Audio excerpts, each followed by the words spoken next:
माखासे बेरेखा दोलोआ गोबां बेबायदि बाथ्रा बुंबाय थादों फार्स्ट इन्स्ट्रुमेन्टआ बेनो फार्स्ट बेनो लास्ट होननानै गोबां बेबायदि बुंबाय बे बिथांमोननिसो बाथ्रा दा बेखौ जों मावगोन दा बेनो फार्स्ट बेनो लास्ट नामा बेखौ डिसाइड खालामगोन दा रायजोफ्रासो बिपिएफआबो डिसाइड खालामनो हाया जोंबो जेबो बुंनो हाया खिन्थु जों दा जिबायदि स्पिडआव खामानि मावदों बिभिन्न फ्लेगशिप स्किम निजा जोंनि बिटिआर सरकारा निजाहै जिथुखिनि फ्लेगशिप स्किम खामानि मावदों जोंनि बिपिएफ सरकारनि समाव बेखौ नुवाखैमोन आरो बेनिखायनो रायजोफ्रा दिनै जिबायदि लैहोर लैहोर इउपिफोरखौ सापर्ट खालामदों मदद हेफाजाब होदों बेखौ नायोब्ला जे हाग्रामा महिलाया आसलथे गिदों बिपिएफनि मावथिफ्रा गिदों बेनिखायनो नंखायखौ प्रसार खालामनो बोरैबाफोर रायजोखौ गावसोरनिथिं बोलांनो हागोन नामा बेखौ नाजादों खिन्थु जों बुंनो जे हाग्रामा महिलारि आरो बिनि हान्जाया जि नंखाय बाथ्रा फोसावनानै रायजोखौ थगायनो नाजादों बे कोनो दिन साक्सेस जाया आरो रायजोफ्रा सोर थार सोर नंखाय सोर रायजोनि थाखाय खामानि मावदों सोर मावाखै बेखिनिखौ मिथिनो गोरों जाजोब्बाय बेनिखायनो रायजोफोरखौ थगायनो हाया ननै सरपं समस्तिनि सिङाव माइनाव सोरां बिथांनि गेजेरजों बावैसो जों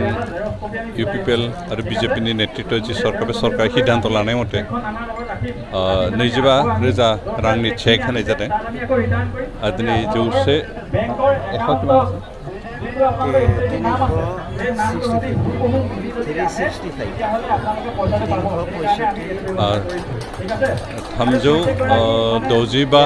चेक होनाय जादों बेनिखायनो बेखिनि चेकखौ जों होनाय जादों जिहेतु जों थांनाय बिसायख'थिनि सिगाङावनो गासैबो सेल्फ हेल्प ग्रुपनो 75,000 रां होगोन होननानै बुंनाय जादोंमोन आरो बेखौ जों गोबां सम मावफुंनो हायाखैमोन खिन्थु थांनाय 23 जुलाइनिफ्राय जों बे माबाफोरखौ स्टार्ट खालामदों आरो बे मथेनो दिनै जों बे सेल्फ हेल्प ग्रुप ननाय सरपं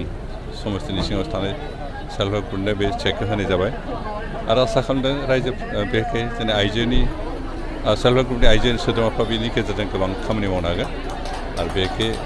रांखान्थिनि बिथांमोना जाहाथे गोख्रों जानो हायो बेनि थाखाय जों बे हेफाजाब होदों जों लोगोसे बेजोंनो खावलायदों जे बे चेकनि जि रां बे रांखौ जाहाथे बिथांमोना मोजाङैनो बाहायो बेखौ जाहाथे बिजनेस पार्पसाव बाहायो मानोना बेखौ जों बाहायनो थाखाय सिम्पलि जास्ट खरस खालामनो थाखाय होआखै बेखौ जास्ट बिजनेसफ्राव बाहायनानै जों 25,000खौ 50,000 बोरै खालामनो हागोन 50निफ्राय आरो बेखौ 1 लाख बोरैहाय खालामनो हागोन बेबायदि राहाजों खामानि मावनो थाखाय खावलायदों आरो जोंनि गोबां सेल्फ हेल्प ग्रुपआ बिदिनो सेल्फ इन्डिपेन्डेन्ट जानो हादों बेनिखायनो जों आसा खालामदों दिनै जायफ्रा मोनगोन बिथांमोनाबो बिदिनो इक'नमिकेलि इन्डिपेन्डेन्ट जाहैनो हागोन आरो मोनसे सेल्फ हेल्प ग्रुपआनो मोनसे इन्डास्ट्रि गायसननो हानाय बायदि पजिसनहालागै थांगोन आरो अब्लासो जोंनि गामि ओनसोलाव थानाय रांखान्थिनि बिथाया गोख्रों जागोन आरो गामिनि रांखान्थिनि बिथाया गोख्रों जायोबासो हादोरनि रांखान्थियाबो गोख्रों जागोन जों नुबाय माने बेखौ बांसिनानो बुंदों दायो माने इउपिपिएल आइजोफोरखौ बुंनो थाखायसो बेबायदि माखासे बिथांखिफोरखौ आइजोफोरनि थाखायल' लादों होननानै ना जोंनि बिथांखियाथ' आइजोफोरनि थाखायल' नङा जों इतिमধ্যे गियान सोरां बिथांखि खालामबाय सुपार 50 खालामबाय बेनिफ्राय बांगोन अनसुंथाइ बिथांखि लाबाय बेदिनो गुबुन जों बिथांखि लादों आरो बेबायदिनि गेजेरजों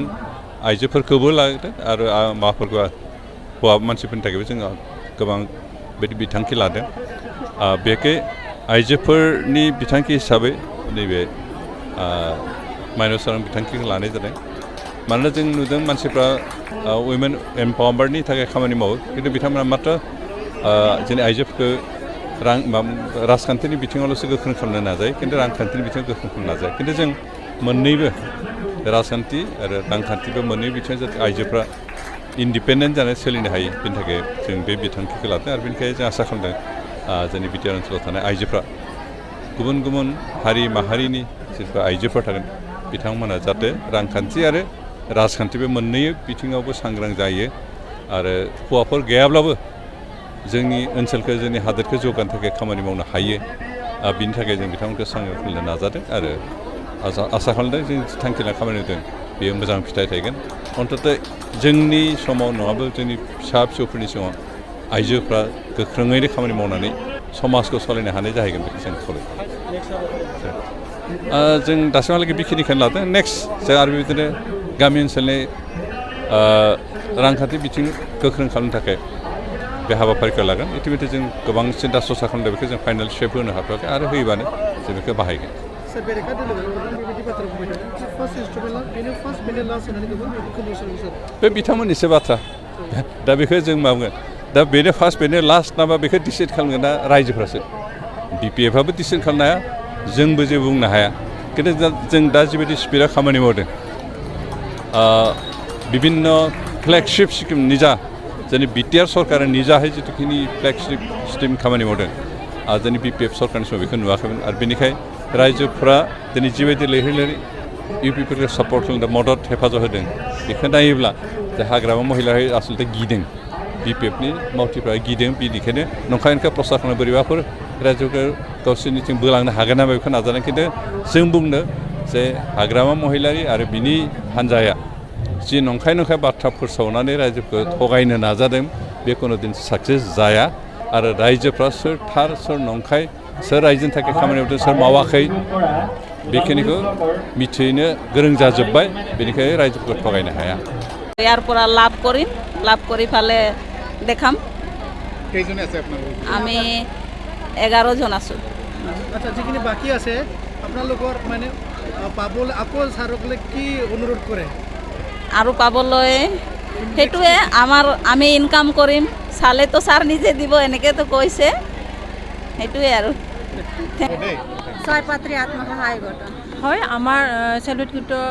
হেল্প গ্ৰুপৰ নামটো হৈছে ছয়পত্ৰী সেলফ হেল্প গ্ৰুপ কিমান টকা চেক পালে হয় এতিয়াতো আমাৰ 25,000 টকা দিয়া হৈছে আৰু পিছলৈতো আমাৰ সুবিধা ৰাখি থৈ দিছে নেক্সট এইখিনি ইয়াৰ কাৰণে ধন্যবাদ হয় আমি প্ৰথমতে আমাৰ বিটিআৰ চিফ আমাৰ প্ৰমোদ বড়ো ছাৰলৈ আমি হতহস্ৰ ধন্যবাদ জ্ঞাপন কৰিছোঁ কাৰণ ইমান দিনে